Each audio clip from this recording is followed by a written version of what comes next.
Hi guys. It was so great seeing all of you that were able to come into my Zoom meeting this morning. You guys look great. The big request is that I read 3 chapters. I'm going to try. I don't know if you guys can see how small the words are in this book. I think that's about 40 pages is 3 chapters. But let's start. When we left off, let's see. I'm all right. They just came back, Lucy and Edmund, and Lucy's excited to go tell the others. I'm wondering if you guys made any predictions about what happened after that, but let's find out. Chapter 5, back on this side of the door.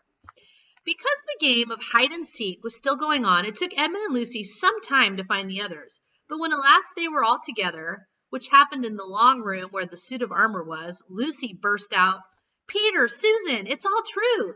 Edmund has seen it too. There is a country you can get to through the wardrobe. Edmund and I both got in. We met one another in there, in the wood. Go on, Edmund, tell them all about it."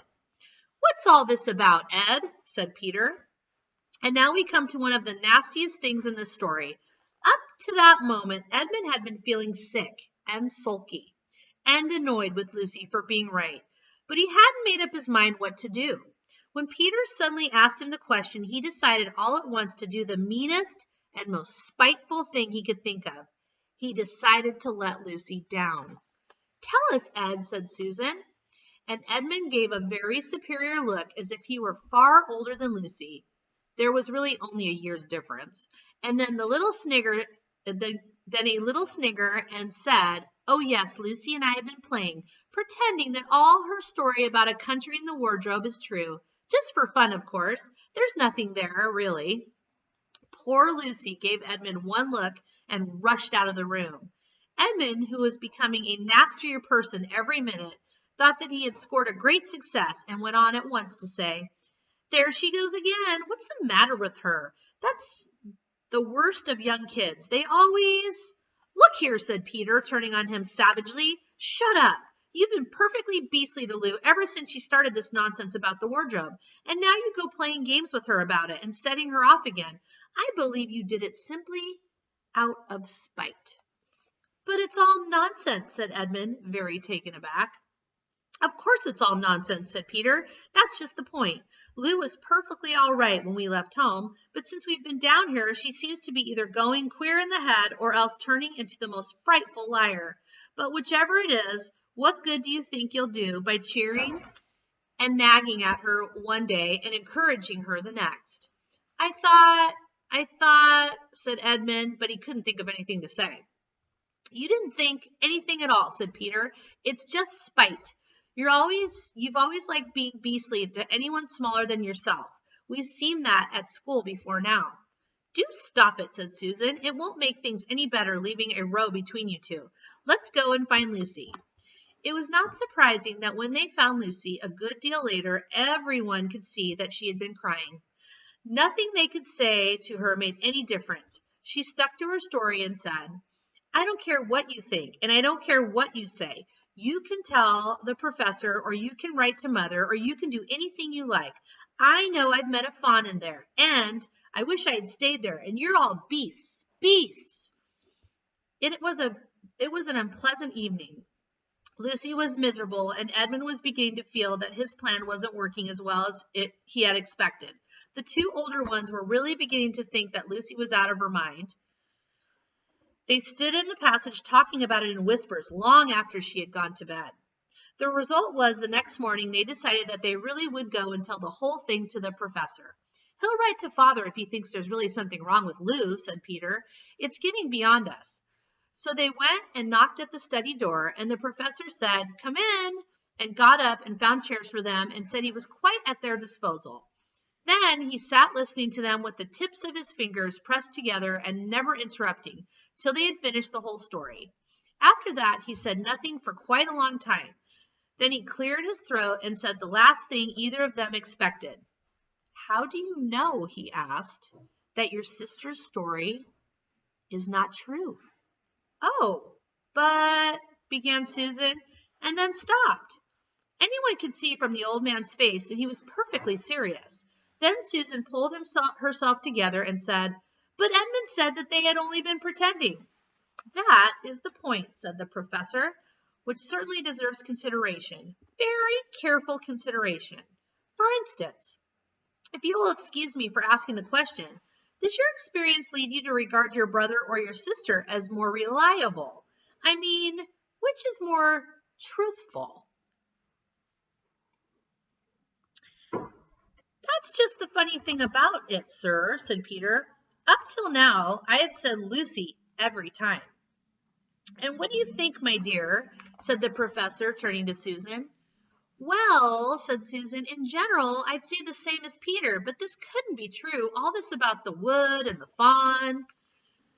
That is more than I know, said the professor, and a charge of lying against someone whom you have always found truthful is a very serious thing. A very serious thing indeed. We were afraid it mightn't have even be lying, said Susan. We thought there might be something wrong with Lucy. Madness, you mean? Said the professor quite coolly. Oh, you can make your minds easy about that. One has only to look at her and talk to her to see that she is not mad. But then, said Susan, and stopped. She had never dreamed that a grown-up would talk like the professor and didn't know what to think. Logic, said the professor half to himself. Why don't they teach logic at these schools? Common sense. There are only three possibilities. Either your sister is telling lies, or she is mad, or she is telling the truth. You know, she doesn't tell lies, and it is obvious that she is not mad.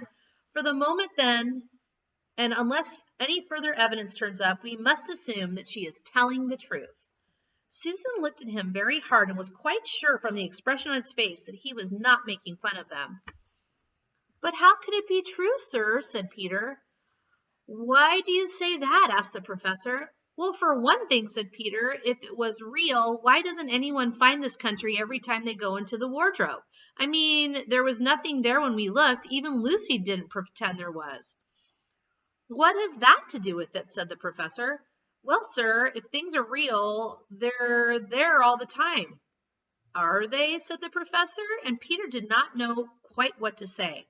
But there was no time, said Susan. Lucy had no time to have gone anywhere, even if there was such a place. She came running after us the very moment we were out of the room. It was less than a minute, and she pretended to have been away for hours. That is the very thing that makes her story so likely to be true, said the professor. If there really is a door in this house that leads to some other world, and I should warn you that this is a very strange house, and even I know very little about it, if, I say, she had got into another world, I should not be at all surprised to find that the other world had a separate time of its own, so that however long you stayed there, it would never take up any of our time. On the other hand, I don't think many girls of her age would invent that idea for themselves. If she had been pretending, she would have hidden for a reasonable time before coming out and telling her story. Here they are with the professor. Yeah. Take a sip of tea.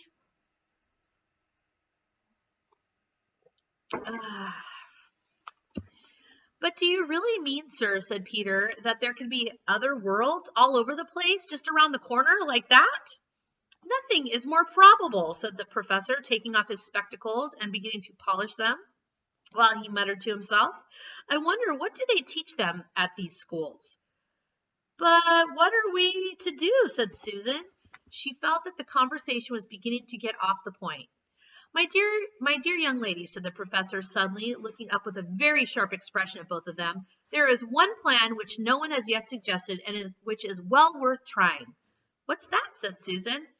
We might all try minding our own business, said he, and that was the end of the conversation. After this, things were a good deal better for Lucy. Peter saw to it that Edmund stopped jeering at her, and neither she nor anyone else felt inclined to talk about the wardrobe at all. It had become a rather alarming subject, and so for a time it looked as if all the adventures were coming to an end. But that was not to be. This house of the professor's, which even he knew so little about, was so old and famous that people from all over England used to come and ask permission to see over it. It was the sort of house that is mentioned in guidebooks and even in histories, and well it might be, for all manner of stories were told about it, some of them even stranger than the one I am telling you now. And when parties of sightseers arrived and asked to see the house, the professor always gave them permission, and Mrs. Macready, the housekeeper, showed them around, telling them about the pictures and the armor and the rare books in the library. Mrs. Macready was not fond of children and did not like to be interrupted when she was telling visitors all these things she knew.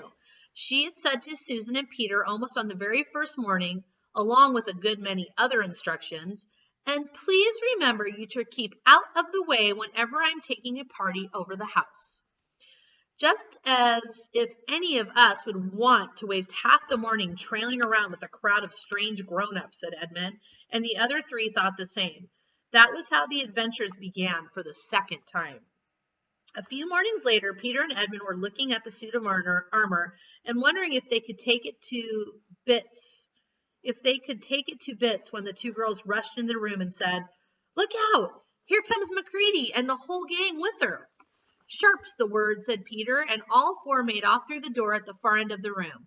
But when they had got out into the green room and beyond it into the library, they suddenly heard voices ahead of them and realized that Mrs. Macready must be bringing her party of sightseers up the back stairs and instead of up the front stairs as they had expected. And after that, whether it was that they had lost their heads or that Mrs. Macready was trying to catch them, or that some magic in the house had come to life and was chasing them into Narnia, they seemed to find themselves being followed everywhere, until at last Susan said, "Oh, bother those trippers. Hey, let's get into the wardrobe room till they've passed. No one will follow us in there." But the moment they were inside, they heard voices in the passage, and then someone fumbling at the door, and then they saw the handle turning. "Quick," said Peter, "there's nowhere else," and flung open the wardrobe, and all four of them bundled inside it and sat there panting in the dark. Peter held the door closed, but did not shut it, for of course he remembered, as every sensible person does, that you would never, never shut yourself up in the wardrobe. That was Chapter 6. Here's a picture. I think this might be when they get to Narnia. Chapter 6. Into the Forest. "I wish the Macready would hurry up and take all these people away," said Susan presently. "I'm getting horribly cramped." "And what a filthy smell of camphor," said Edmund. "I expect the pockets of these coats are full of it," said Susan, "to keep away moths." "There's something sticking into my back," said Peter. "And isn't it cold?" said Susan. "Now that you mention it, it is cold," said Peter. "And hang it all, it's wet too. What's the matter with this place? I'm sitting on something wet. It's getting wetter every minute." He struggled to his feet. "Let's get out," said Edmund. "They've gone." "Oh," said Susan suddenly, and everyone asked her what was the matter. "I'm sitting against a tree," said Susan, "and look, it's getting light over there." "By Jove, you're right," said Peter. "And look there, and there. It's trees all around, and this wet stuff is snow. Why, I do believe we got into Lucy's wood after all." And now there was no mistaking it, and all four children stood blinking in the daylight of a winter day. Behind them there were coats hanging on pegs. In front of them were snow-covered trees. Peter turned at once to Lucy. "I apologize for not believing you," he said. "I'm sorry. Will you shake hands?" "Of course," said Lucy, and did. "And now," said Susan, "what do we do next?" "Do?" said Peter. "Why, go and explore the woods, of course." "Ah," said Susan, stamping her feet, "it's pretty cold. What about putting on some of these coats?" They're not ours," said Peter doubtfully. "I am sure nobody would mind," said Susan. It isn't as if we wanted to take them out of the house. We shan't take them even out of the wardrobe." "I never thought about that, Sue," said Peter. "Of course, now you've put it that way, I see. No one could say you had bagged the coat as long as you leave it in the wardrobe where you found it, and I suppose this whole country is in the wardrobe." They immediately carried out Susan's very sensible plan. The coats were rather too big for them, so they came down to their heels and looked more like royal robes than coats when they had put them on. But they all felt a good deal warmer, and each thought the others looked better in their new get-ups and more suitable to the landscape. We can pretend we are Arctic explorers, said Lucy. This is going to be exciting enough without pretending, said Peter, as he began leading the way forward into the forest. There were heavy, darkish clouds overhead, and it looked as if there might be more snow before night. I say, began Edmund presently, oughtn't we to be bearing a bit more to the left? That is, if we are aiming for the lamppost? He had forgotten for the moment that he must pretend never to have been in the wood before. The moment the words were out of his mouth, he realized that he had given himself away. Everyone stopped. Everyone stared at him. Peter whistled. So you really were here, he said. That time Lou said she'd met you in here, and you made out that she was telling lies. There was dead silence. Well, all of the poisonous little beasts, said Peter, and shrugged his shoulders and said no more. There seemed, indeed, no more to say, and presently the four resumed their journey. But Edmund was saying to himself, I'll pay you all out of this, you pack of stuck-up, self-satisfied prigs. Where are we going anyway, said Susan, chiefly for the sake of changing the subject. I think Lou ought to be the leader, said Peter. Goodness knows she deserves it. Where will you take us, Lou? What about going to see Mr. Tumnus, said Lucy. He's the nice fawn I told you about. Everyone agreed to this, and off they went, walking briskly and stamping their feet. Lucy proved a good leader. At first she wondered whether she would be able to find the way, but she recognized an odd-looking tree on one place and a stump in another, and brought them on to where the ground became uneven and into the little valley, and at last to the very door of Mr. Tumnus's cave. But there a terrible surprise awaited them. The door had been wrenched off its hinges and broken to bits. Inside, the cave was dark and cold and had the damp feel and smell of a place that had not been lived in for several days. Snow had drifted in from the doorway and was heaped on the floor, mixed with something black, which turned out to be charred sticks and ashes from the fire. Someone had apparently flung it about the room and then stamped it out. The crockery lay smashed on the floor, and the picture of the fawn's father had been slashed into shreds with a knife. That is a pretty good washout, said Edmund. Not much good coming here. Here is a picture. I'm sorry, guys. I'm trying to figure out where the camera is. What is this, said Peter, stooping down. He had just noticed a piece of paper which had been nailed through the carpet to the floor. Is there anything written on it, asked Susan. Yes, I think there is, answered Peter, but I can't read it in this light. Let's get out into the open air. They all went out in the daylight and crowded round Peter as he read out the following words. The former occupant of these premises, the fawn Tumnus, is under arrest and awaiting trial on the charges of high treason against her Imperial Majesty Jadis, Queen of Narnia, Chancelleine of Cair-Paravel, Empress of the Lone Islands, etc., also of comforting her said Majesty's enemies, harboring spies, and fraternizing with humans. Signed, Magram, Captain of the Secret Police. Long live the Queen. The children stared at each other. I don't know that I'm going to like this place after all, said Susan. Who is this Queen, Lou? Said Peter. Do you know anything about her? She isn't a real queen at all, answered Lucy. She's a horrible witch, the White Witch. Everyone, all the wood people, hate her. She has made an enchantment over the whole country so that it is always winter here and never Christmas. I wonder if there's any point in going on, said Susan. I mean, it doesn't seem particularly safe here, and it looks as if it won't be much fun either. And it's getting colder every minute, and we've brought nothing to eat. What about just going home? Oh, but we can't, said Lucy suddenly. Don't you see? We can't just go home. Not after this. It's all on my account that the poor fawn has gotten into this trouble. He hid me from the witch and showed me the way back. That's what it means by comforting the Queen's enemies and fraternizing with humans. We simply must try to rescue him. A lot we could do, said Edmund, when we haven't even got anything to eat. Shut up, you, said Peter, who was still very angry with Edmund. What do you think, Susan? I've a horrid feeling that Lou is right, said Susan. I don't want to go a step further, and I wish we had never come. But I think we must try to do something for Mr. What's his name is? The fawn? That's what I feel too, said Peter. I'm worried about having no food with us. I'd vote for going back, getting something from the larder, only there doesn't seem to be any certainty of getting into this country again when once you've got out of it. I think we'll have to go on. So do I, said both the girls. If only we knew where the poor chap was in prison, said Peter.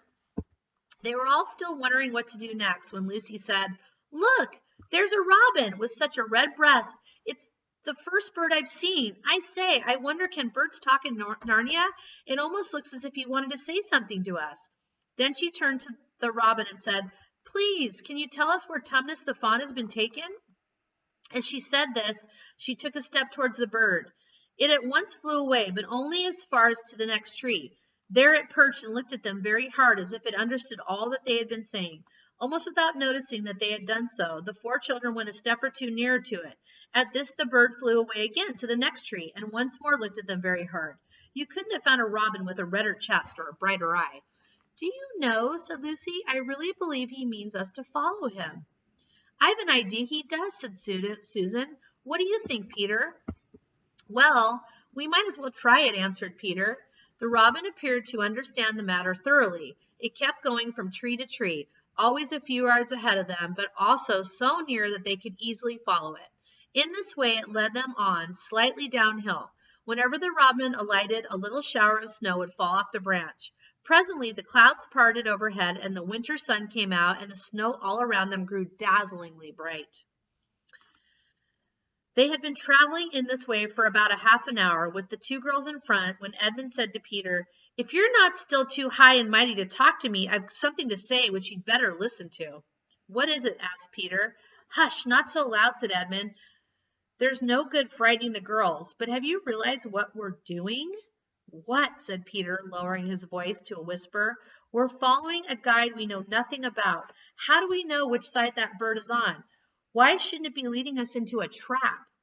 That's a nasty idea. Still, a robin, you know.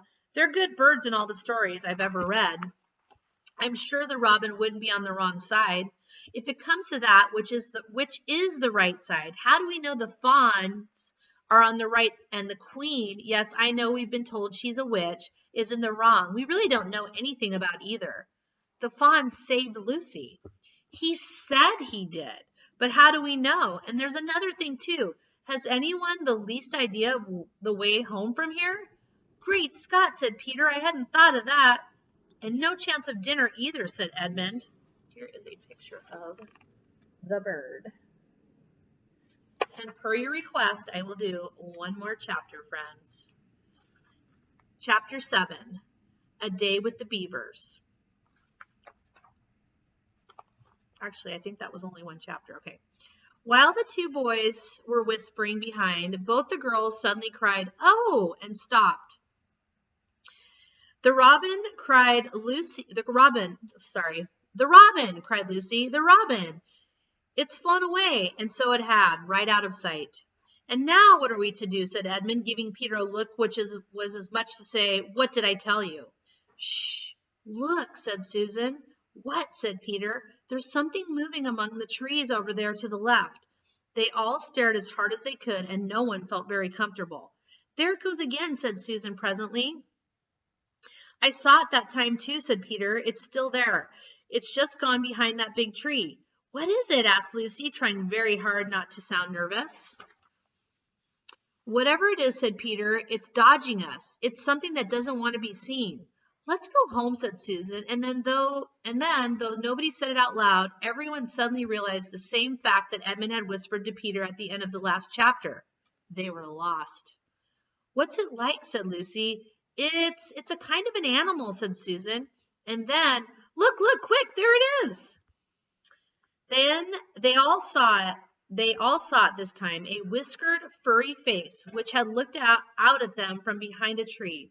But this time it didn't immediately draw back. Instead, the animal put its paw against its mouth, just as humans put their fingers to their lips when they are signaling you to be quiet. Then it disappeared again. The children all stood holding their breath. Here is a picture. There it is. See it there?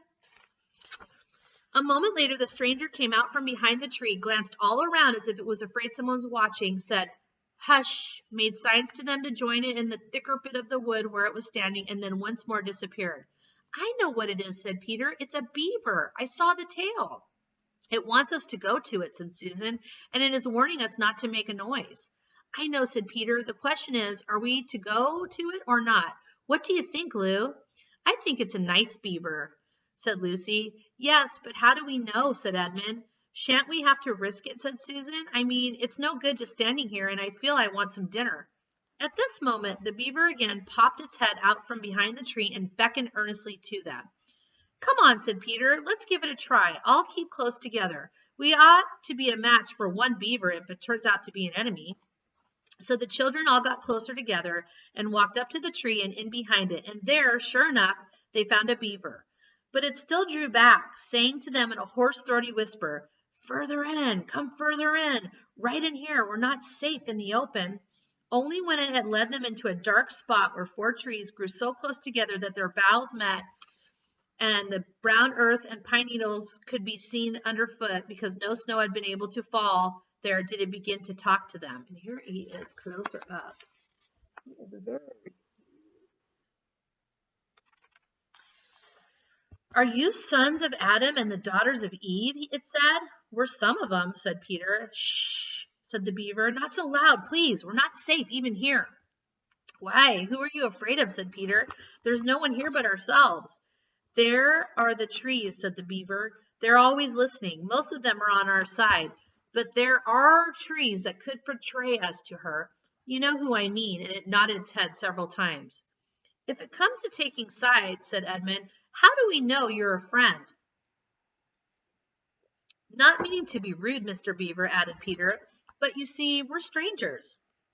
Quite right, said the beaver. Here's my token. With these words, it held up to them a little white object. They all looked at it in surprise, till suddenly Lucy said, Oh, of course, it's my handkerchief, the one I gave to poor Mr. Tumnus. That's right, said the beaver. Poor fellow, he got wind of the arrest before it actually happened and handed this over to me. He said that if anything happened to him, I must meet you here and take you on to... Here the beaver's voice sank into silence, and it gave 1 or 2 very mysterious nods. Then, signaling to the children to stand as close around as they possibly could, so that their faces were actually tickled by its whiskers, it added in a low whisper, They say Aslan is on the move. Perhaps has already landed. And now a very curious thing happened. None of the children knew who Aslan was any more than you do. But at the moment the beaver had spoken those words, everyone felt quite different. Perhaps it is something that happens to you in dreams. Perhaps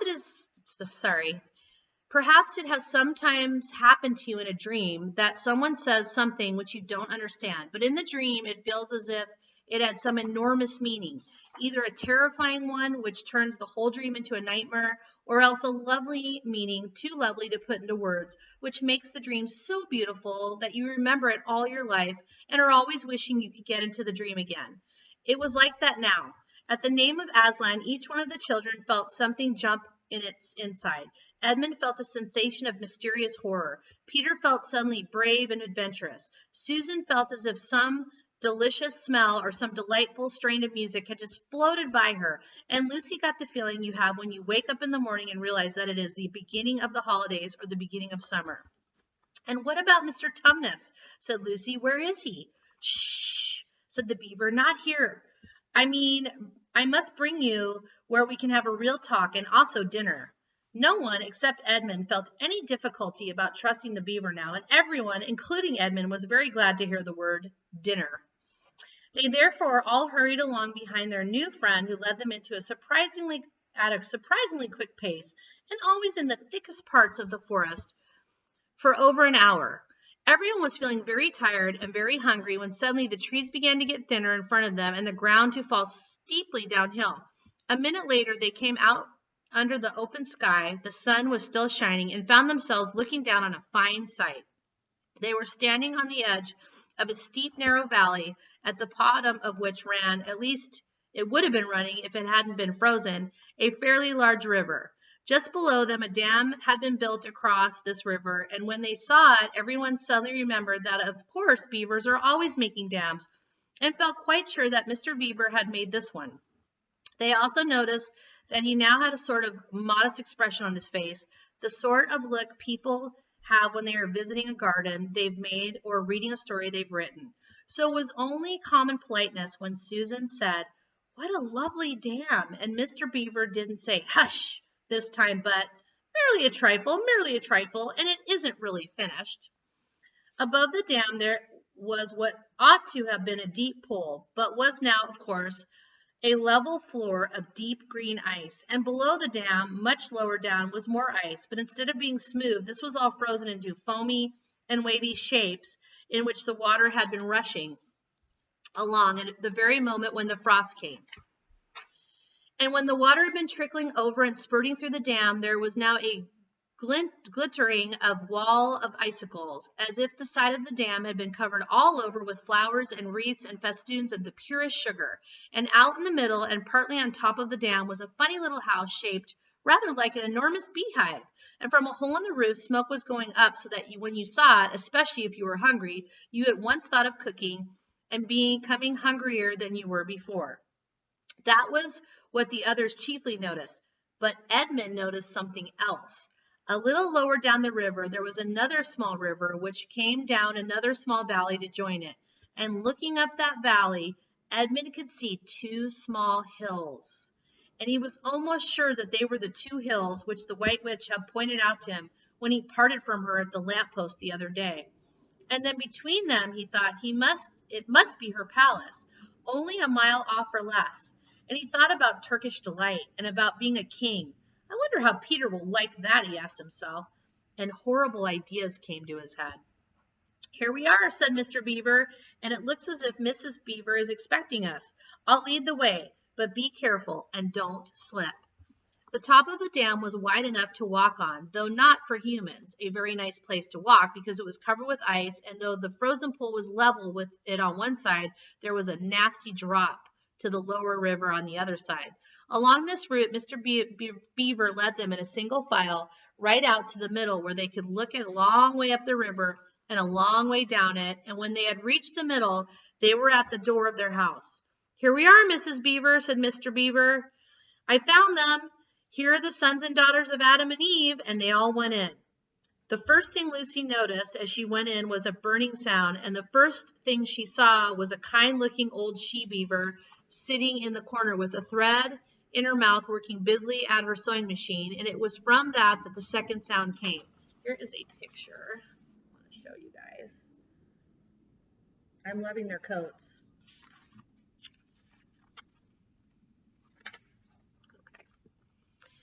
She stopped at her work and got up as soon as the children came in. "So you've come at last," she said, holding out both her wrinkled old paws. "At last! To think that ever I should live to see this day.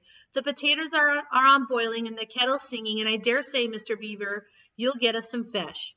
"That I will," said Mr. Beaver, and he went out of the house. Peter went with him, and across the ice of the deep pool to where he had a little hole in the ice, which he kept open every day with his hatchet. They took a pail with them. Mr. Beaver sat down quietly at the edge of the hole. He didn't seem to mind it being so chilly, looked hard into it, then suddenly shot in his paw, and before you could say Jack Robinson had whisked out a beautiful trout. Then he did it all over again until they had a fine catch of fish. Meanwhile, the girls were helping Mrs. Beaver to fill the kettle and lay the table and cut the bread and put the plates in the oven, to heat and draw a huge jug of beer from Mr. Beaver from a barrel which stood in one corner of the house, and to put on the frying pan and get the drippings hot. Lucy thought the Beavers had a very snug little home, though it was not at all like Mr. Tumnus's cave. There were no books or pictures, and instead of beds there were bunks, like on board ship, built into the wall. And there were hams and strings of onions hanging from the roof, and against the walls were gumboots and oilskins and hatchets and pairs of shears and spades and trowels and things for carrying mortar in and fishing rods and fishing nets and sacks, and the cloth on the table, though very clean, was very rough. Just as the frying pan was nicely hissing, Peter and Mr. Beaver came in with the fish which Mr. Beaver had already opened with his knife and cleaned out in the open air. You can think how good the new caught fish smelled while they were frying, and how the hungry children longed for them to be done, and how very much hungrier still they had become before Mr. Beaver said, "Now we're nearly ready." Susan drained the potatoes, then put them all back in the empty pot to dry on the side of the range, while Lucy was helping Mr. Beaver to dish up the trout. So that in a very few minutes, everyone was drying up their stools. It was all three-legged stools in the Beaver's house, except for Mr. Beaver's own special rocking chair besides the fire, Mrs. Beaver's chair, and preparing to enjoy themselves. There was a jug of creamy milk for the children.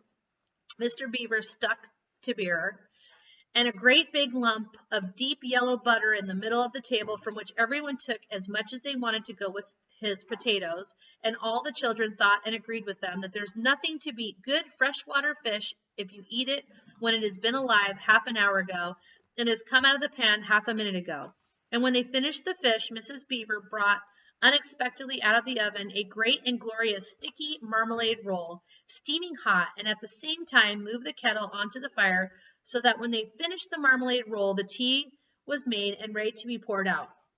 And when each person had got his or her cup of tea, each person shoved back his or her stool so as to be able to lean against the wall and gave a long sigh of contentment. Here they all are eating.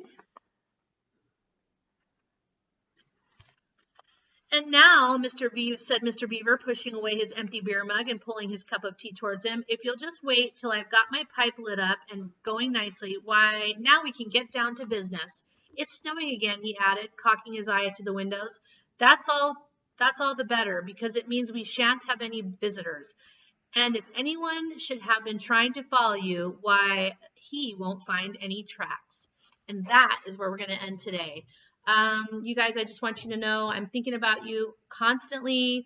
I'm looking at ways to reach out more to you guys. If you didn't get to do the Zoom meeting this morning, we will definitely do it again. If you want to talk to me for any reason, just have mom or dad send me an email and we can set up a special Zoom session. I'm thinking about you guys. Love you guys very much. Best to your families. And we will see each other again soon. Look for my next installment tomorrow. Bye-bye.